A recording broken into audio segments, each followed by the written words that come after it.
Have you ever wondered what the true essence of Thanksgiving is? Beyond the turkey, the parades, and the football games lies a story far richer and more complex than the one we learned in school.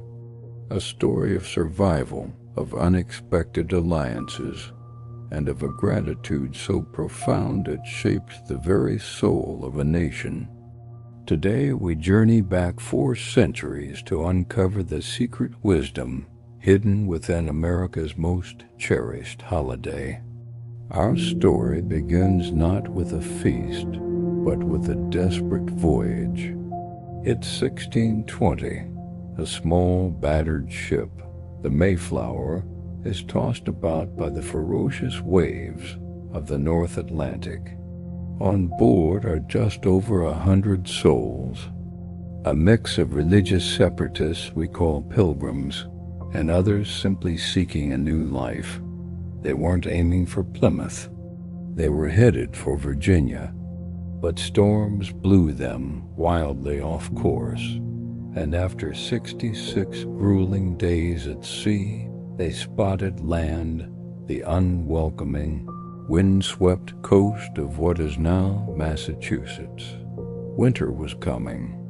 They were alone, unprepared, and utterly terrified.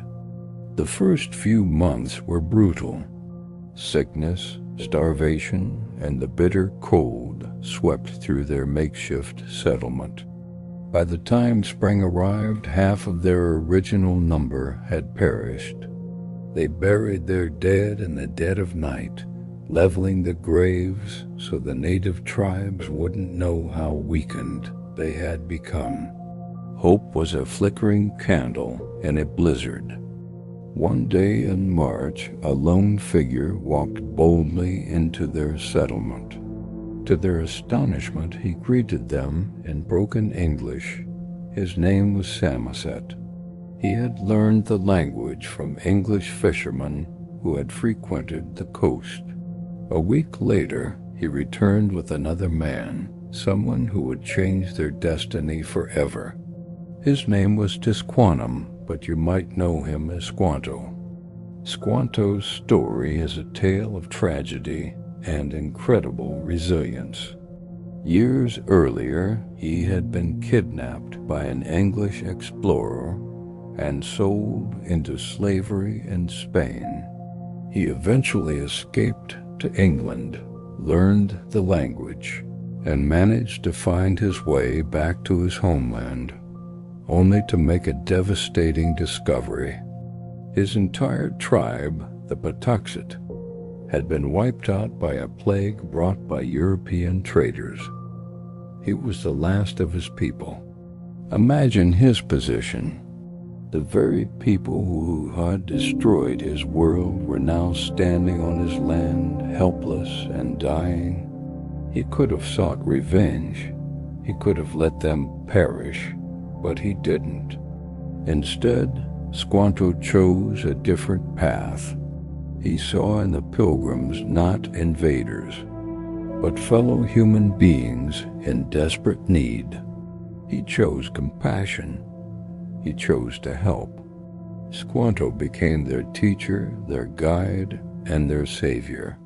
He taught them how to cultivate the strange new corn, how to tap the maple trees for sap, and which plants were medicine and which were poison. He showed them how to fish in the local rivers and hunt in the forests. He was the bridge between two worlds, translating and negotiating a peace treaty between the Pilgrims and the local Wampanoag tribe, led by their chief Massasoit. This alliance was crucial. Without it, the small colony would have been annihilated. With it, they had a chance to survive, and survive they did. Thanks to Squanto's guidance and the Wampanoag's friendship, the Pilgrims' first harvest in the New World was a success. They had food, they had shelter, they had survived the impossible. As the autumn of 1621 arrived, Governor William Bradford declared a celebration to give thanks for their bounty and their survival. They invited Chief Massasoit and his people to join them. The chief arrived with 90 of his men, and for 3 days the Pilgrims and the Wampanoag shared a harvest feast. They ate deer, wild fowl, corn, and squash. They played games and celebrated together. This wasn't just a meal. It was a symbol of mutual respect, of cooperation, and of shared humanity. It was a moment of profound gratitude, not just to God, but to the people who had shown them kindness when they were at their most vulnerable. This is the event we remember as the first Thanksgiving. But the story doesn't end there.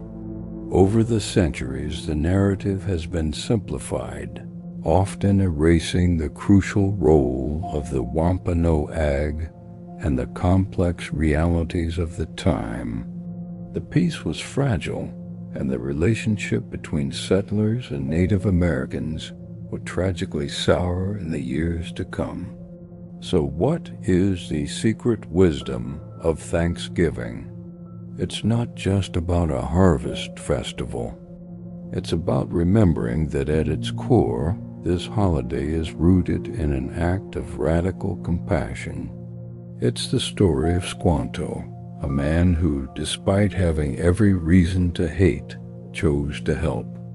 It's the story of the Wampanoag, who saw desperate strangers and chose to offer a hand of friendship instead of a fist of war. And it's the story of the Pilgrims, who in their darkest hour learned the profound power of gratitude. The true essence of Thanksgiving is recognizing our shared humanity. It's about looking past our differences and seeing the person in front of us. It's about the choice to build bridges, not walls. It's a reminder that survival and prosperity often depend not on our own strength, but on the kindness and cooperation we extend to others and they to us. As we gather with our loved ones this year, let's look beyond the feast on the table. Let's remember the courage, the compassion, and the incredible alliance that made it all possible. Let's be thankful for the harvest. Yes, but let's also be thankful for the helpers, the bridge builders, and the unexpected friendships that light up our darkest days. That is the true spirit of Thanksgiving, and that is a wisdom worth sharing for generations to come. Thank you for joining us on this journey into the past. If you found this story meaningful, please like, share, and subscribe to Tales of Secret Wisdom for more hidden stories that shape our world. We'll see you next time